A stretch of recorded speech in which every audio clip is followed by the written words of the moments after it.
I'm Megan, and this is my cat Winston.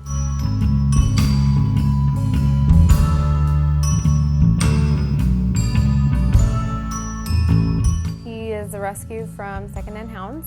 A lady that I know had found him, and they discovered that his belly was huge and distended from what turned out to be urine. They didn't want anything to do with him. They were just gonna put him out of his misery, and she saved him.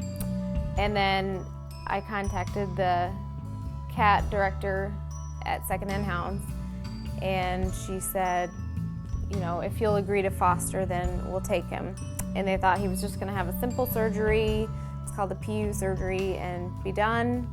And that's not what happened. So I ended up taking kind of on his care and seeing that he got the care he needed, and then definitely couldn't let him go after all of that. He was about 10, 11 weeks when I started fostering him, and now he's 2.5 years old, so he's doing well. Winston has a tube in his bladder that allows me to drain the urine out of his body and keep his kidneys functioning. The tube is fairly long. It's about 12 inches or so long. This is what's inside him. So this part is in his bladder, and it's attached to his abdomen. It's right in there. I access it through the end of the tube, which you can see here. So this is one of his old tubes. He gets a new one about every 6 months. And I drain him about 3 times a day. And I can feel the resistance that he's actually empty now. The reason that he wears the pajamas is so that he can be active and normal, so that the tube doesn't catch on anything, and he can jump, run, play, and be normal. His pajamas are not a fashion accessory. They're definitely, as I tell people, a medical device. They keep everything protected and secure. The reason they say dog on them is because I have to buy them to give me the pattern, and they happen to be dog pajamas. But turns out dogs are chunkier and not as long, so that's why I have to modify them a little bit.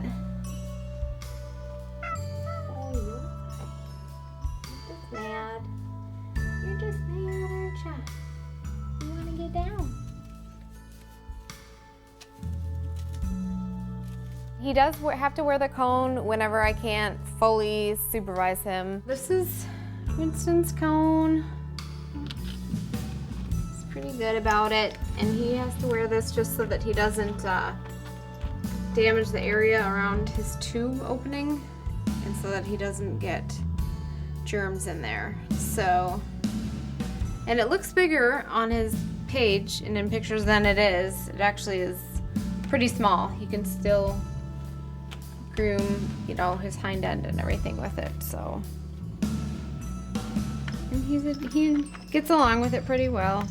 He really likes to lick. Yes, the area around his tube gets a little itchy, and so he really likes to lick it, and we don't want him to be exposed to any more bacteria than he otherwise would be, and then also he could damage the delicate skin around the tube. He's always had a zest for life. I think there was no wrong answer with what to do with him. You know, I mean, euthanasia would not have been a wrong option, truthfully, but he just had a desire to live, and everything we did to him, every test that we did, you know, he came through with flying colors. He got his tube in, and the nurse couldn't even hold him because he was awake and wanting to climb the walls. He just wanted to live, and he showed us that continually. I just love that about him, his spirit.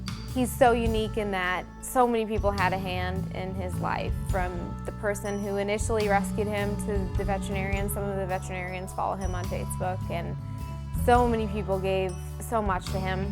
So it's been a way for us to all come together and enjoy the little spitfire that he is. He's cool in that not as many people maybe rally around cats as dogs, and so for me he's kind of a chance for all of us crazy cat ladies and cat people to celebrate something cool with a cat, and a cat getting something that was not inexpensive for sure, and and seeing him have a good quality of life has been really nice. And I think we all can share in him, and so many people, again, had a hand in his care, that the reason he's here today is because of the network of people that he had surrounding him, who raised money for him and supported him throughout his life. Winston's a perfect example of the reason why you should spay and neuter your pets and adopt from rescues, because part of the reason that he has the issues he has is that he was horribly inbred. And when they did the surgery actually to put in the tube,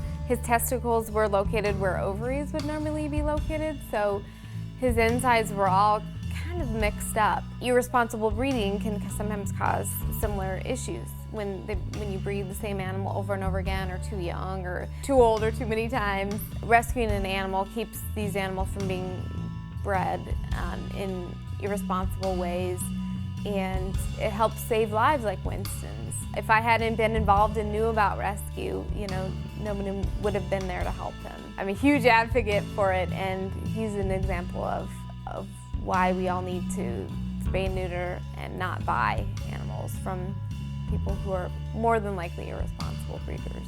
I definitely wanted to say that Mission Animal Hospital and Natural Pet Health, so many vet clinics just really, really supported Winston and gave him so many treatments, and didn't give up on him, and were really innovative. My doctor at Shady Oak Vet Clinic, she listened to me. He's alive because she listened to me and didn't just say, oh no, that's a silly idea, and say, oh, I think we should just let him go. She was so, again, just innovative.